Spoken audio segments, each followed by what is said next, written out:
闻名中外的少林寺地处河南省西北部的中岳嵩山，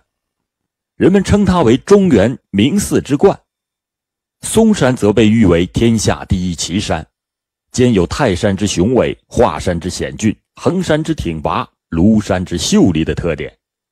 和少林寺仅一山之隔的嵩山莲花寺，更是一座曲径通幽、别有洞天的古刹。由于地势雄伟险峻，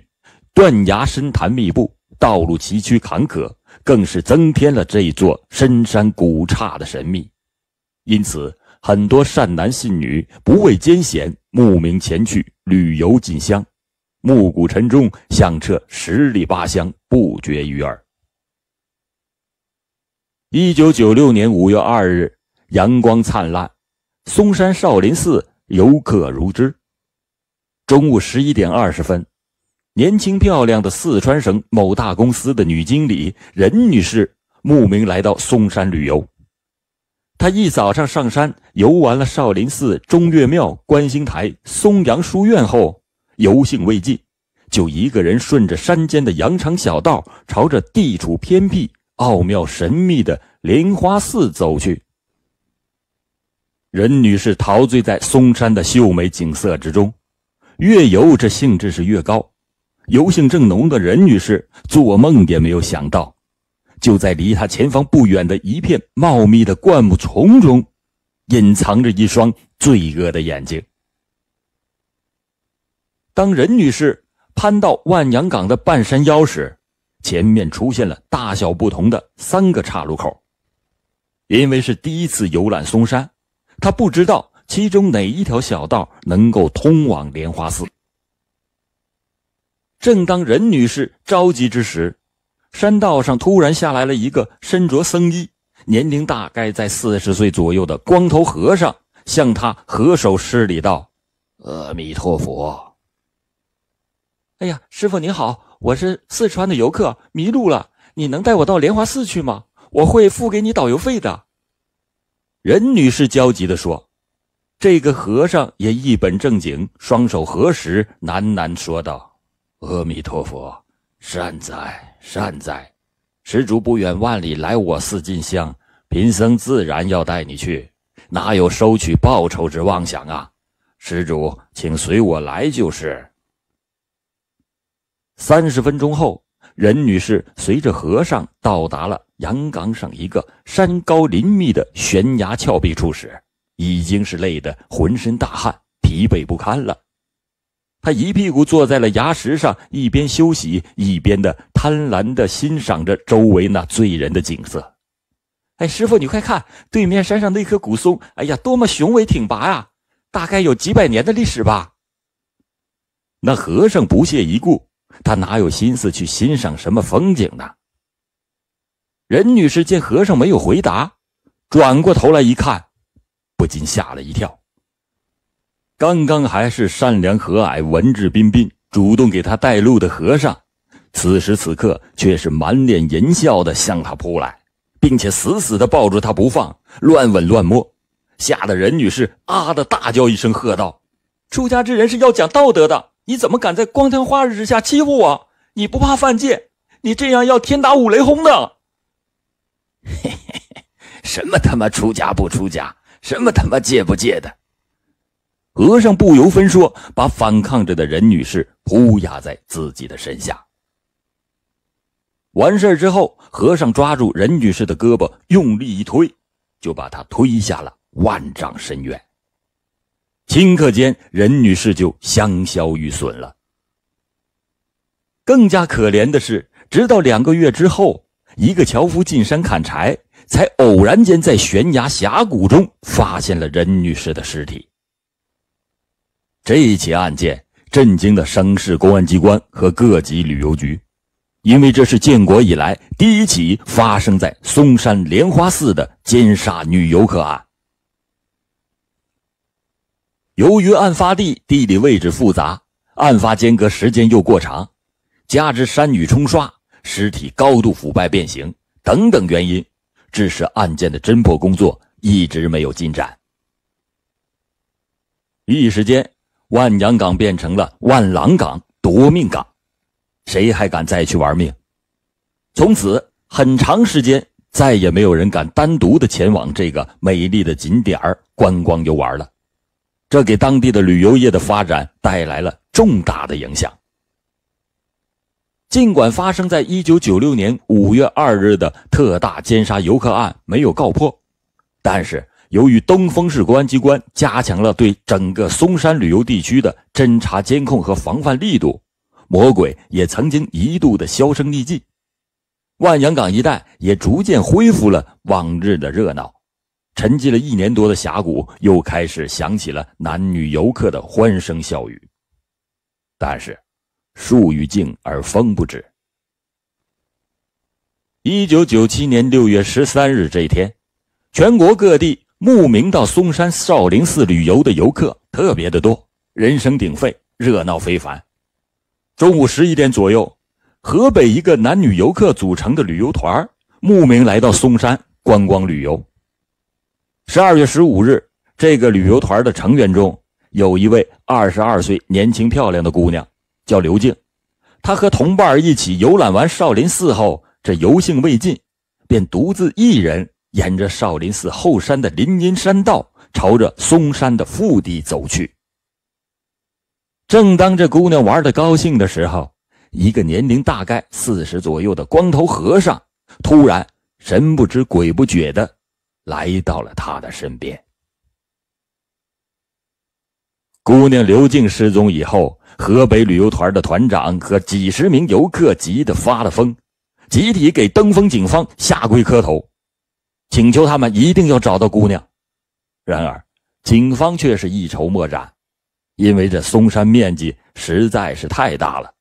如果姑娘真的遭遇了不测，想寻找她那真是比登天还难。613女游客失踪案发生的5天以后，可怜的姑娘的尸体终于在梯子沟被发现了。她被人用绳子反绑着双手，嘴巴还用透明胶带缠了好几圈，全身当时是一丝不挂，头部还被人用石器砸得血肉模糊，就像一个血葫芦。当时的景象惨不忍睹。登封警方立即组织了大批警力，对梯子沟进行了大规模大范围的搜捕，然而却没有发现更多的证据。但令警方惊讶的是，从案发现场的情况来看，凶手的作案手段竟然和1个月前发生的另一起奸杀少女案的作案手段有着惊人的相似之处。警方不得不接受这个现实，在嵩山以及山脚下的附近区域存在着一个以女性为侵害对象的奸杀狂魔。时间回到1个月之前，就在青山梯子沟1997年613惨案发生的1个月的之前，也就是在5月1日国际劳动节那天，在嵩山脚下的登封市场关镇马庄村曾经发生过一起奸杀女中学生的大案。5月1日这天，因为连续下了几天的雨，空气湿度很高，淡淡的白雾笼罩着嵩山脚下的山川和田野，能见度比较低，路上的行人和车辆就非常的少。这一天早晨，马庄村中学还不满13岁的女中学生郝玲玲像往常一样回家吃早饭。郝玲玲走了大概1里多路的样子，突然发现在淡淡的白雾中有一个剃着光头的和尚，不远不近地跟在自己的身后。你走，他也走，你停，他也停。年幼无知的郝玲玲根本不知道危险马上就要降临，因此他也就没有多加防备。这个和尚跟着郝玲玲走了大概3公里左右，突然加快了步伐，很快和郝玲玲走到了一起。嵩山这地方出家人很多，和尚僧人下山办事对当地人来说那是司空见惯的事情。小玲玲和和尚一边同行一边闲谈着，殊不知死神已经悄然地向他逼近。当2个人走到王庄村东岭附近时，和尚瞧瞧前后左右都没有人，顿时撕下了虚伪的假面具，突然用粗大的胳膊掐住了小玲玲的咽喉，就好像老鹰抓小鸡一样，闪电般的把她拖进了路边的麦田。五一女中学生郝玲玲失踪案发生后，家属、亲友和学校的师生四处寻找未果，直到1997年5月24日，她的尸体才被承包这块农田的农民发现了。小玲玲的尸体同样也是一丝不挂，双手被人牢牢地反绑着，嘴巴用胶带严严实实地封着，惨状令人不忍目睹。然而，正当警方忙着侦破之前发生的3起奸杀案的同时，1997年9月13日上午，就在郝玲玲发生不幸的同一现场，紧接着又发生了一起类似的特大奸杀女中学生案。当时曾经和郝玲玲一块读书的同村学友，年仅13岁的刘雅，也是被人神秘跟踪后劫持到路边的深沟里强奸后杀死。自此，从1996年开始，在嵩山、在少林寺、莲花寺、玉皇沟庙等这几座古刹附近的密林峡谷、佛像大殿以及山下的田野小道上，已经发生了10几起强奸案，其中有4起强奸后将受害者残忍地杀死了。登封警方多次的架网猎捕，但终于因为山高林密、地形复杂、客流量大，再加上受害人不愿意提供线索等等原因，破案工作一直没有进展。然而，到了2001年，案发5年多以后，案件非但没有破获，被奸杀的人数竟然上升到了7人，受害者中年仅有11岁的幼女，也有年逾50多岁的老太太，这让警方极为痛苦，但却又无可奈何。2001年4月中旬，一个重量级人物来到了登封市公安局，成为了新任的公安局长。这个人就是任长霞，她是中国公安史上第一位正牌子的女公安局局长。她来到登封市公安局后，立即开始处理命案积案。很快，登封市公安局第2次成立了万阳岗系列奸杀案的专案组，开始了新一轮的缉捕恶魔的战斗。专案组分析认为，几年来发生在嵩山和嵩山附近的10几起强奸杀人案有许多的共同点，比如被害的对象大多都是单身漂亮的女性，作案的时间也大都是选择在早晨、中午或者是傍晚，作案地点挑选在偏僻寂静的小路和密林峡谷，作案手段特别残酷，大都是先奸后杀。根据这些情况分析，专案侦查人员推测，恶魔就是本地人，很有可能是在嵩山附近有固定的居住点，并且有一定的身份或者是特殊职业做掩护。于是，大批的警员出动进行排查。与此同时，几位女警化妆侦查，企图吸引恶魔出动。警方还特别挑选了一批长相比较特殊的民警，男扮女装，经常出入于恶魔可能出现行凶作恶的区域，查找蛛丝马迹，伺机引狼出动，一举擒获。连续2个多月，整个嵩山地区是风平浪静，魔鬼突然间销声匿迹了。经过分析之后，警方发现魔鬼对警方的一切行动那是了如指掌，这说明警方的所有行动都处在恶魔的视线范围之内，那么他隐蔽点肯定就是在嵩山。专案组领导决定将重点放在嵩山所有寺院的出家人和工作人员的身上，同时采取欲擒故纵的战术，大张旗鼓地公开撤出了布置在嵩山各个景点要道的警力，给罪犯一个风头已过的假象。登封警方这一招果然奏效， 2001年7月23日下午5点10分，登封少林寺办事处职工耿平像往常一样骑着机动三轮车在少林寺的路口等客人。不一会儿，一个剃着光头年约40岁左右的和尚彬彬有礼地来到他面前说道：施主，我想到莲花寺取点东西，来回都坐你的车，无论多少车费都行，阿弥陀佛。耿平见是个出家人，要来回坐他的车，这下可以多赚点钱了，于是就很愉快地答应了他的要求。因为机动三轮车不能直接到达莲花寺，终点停车场距离莲花寺还有将近3里的路程，耿平便把三轮车停在了车场里，同这个和尚一块步行进山。此时已经是晚上6点40分，所有的游客都已经下山返回，路上显得格外的清静。当耿平和和尚步行到一片林深草密的拐角地带时，正在前面行走的和尚突然转回头来，伸出胳膊一下子扣住了耿平的脖子，并且迅速地把他拖进了路边的密林中。已经被卡得说不出来话的耿平意识到死亡已经朝他逼近，他奋力地做着最后的挣扎和反抗，怎奈这恶魔人高马大，不由分说把他按倒在地，脱掉了他的衣服，并且用绳子把浑身一丝不挂的他捆了个结结实实。接着恶魔开始撕扯胶带要封他的嘴，眼见就要命丧黄泉，耿平是急中生智，强装笑容，平静地对和尚说：师父，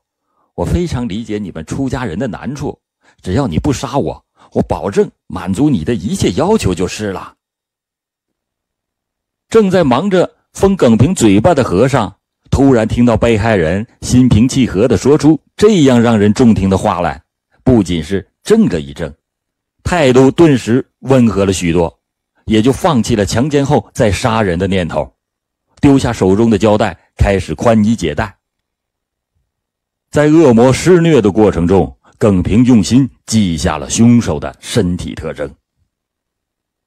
过了一会儿，恶魔心满意足地爬起身来，遁入密林之中。耿平在原地抽泣了一会儿，见自己确实已经安全了，就发了疯似的冲出密林，跑下山去，骑上机动三轮车，朝着登封市公安局开去。登封警方接到报案后，立即决定把侦查的重点再次缩小到莲花寺和作案附近的寺庙之中。第二天，刑警们来到莲花寺，根据耿平对犯罪分子的详细介绍，莲花寺中的尼姑们对刑警说：原来我们的寺中确实有过一个这种特征的人，他叫王少峰。因为这个人来路不明，我们原本不打算收留他，但是他死皮赖脸的缠着就是不走，我们勉强答应他暂时住下来。几个月前，因为他手脚不干净，被人们狠狠地揍了一顿之后，就再也没有回来过。刑侦人员马上就开始调查附近的寺院。当查到玉皇沟庙时，住持对公安便衣人员说：几个月前，我们庙里确实来了一个名叫王少峰的道人，不过他现在不在家，吃完早饭后就上山给庙里砍柴找药材去了。此时天已经快黑了，满天的乌云并下起了小雨。为了保证抓捕工作万无一失，侦查人员决定分兵3路，一路在庙后设卡埋伏，封住这条唯一能够通往大山腹地的交通要道，一路留在庙内，专门等恶魔下山。另外3名侦查人员立即下山，在少林寺边的交通岔路口设卡，堵住恶魔逃往山外的必经之路。这一天傍晚，王少峰这个恶魔做完案后是哼着小曲儿回到庙里的，可是他没有高兴多久，突然就觉得今天的这个事情有点不大对劲儿。他后悔当时没有杀掉耿平灭口。他知道开机动三轮车的青年女子和一般进香上供的佛教徒他们不太一样，他们都是在社会上摸爬滚打出来的。如果他下山报了案，就等于给自己宣判了死刑。想到这里，他吓出了一身臭汗。在夜晚睡觉时，他以安全为名，把庙门的顶杆用绳子狠狠地拴死了，并且拔掉了临山窗户的插销，以便随机应变，随时能够逃跑。到了第二天早上，他连稀饭也不喝，揣了几个馒头，出了庙门之后就急忙忙地往山上跑。然后他就像幽灵一样躲在了玉皇沟庙路边的密林里，观察着是否有危险降临。到了下午5点多，他看到有6名身高马大的游客走进了玉皇沟庙，直觉告诉他案发了。36计，走为上策，于是他急忙朝山下跑去，想在警方形成包围圈之前逃离危险区域。可是他做梦也没有想到，当他刚踏上少林寺路口的公路上的时候，几个黑洞洞的枪口一齐对准了他。此时受害人耿平冲上前去，抓住了这个恶魔的衣领，就是一顿狠狠的连咬带打。横行嵩山旅游胜地的恶魔终于入瓮了，登封警方终于卸下了压在肩上长达5年之久的那块沉重无比的大石头。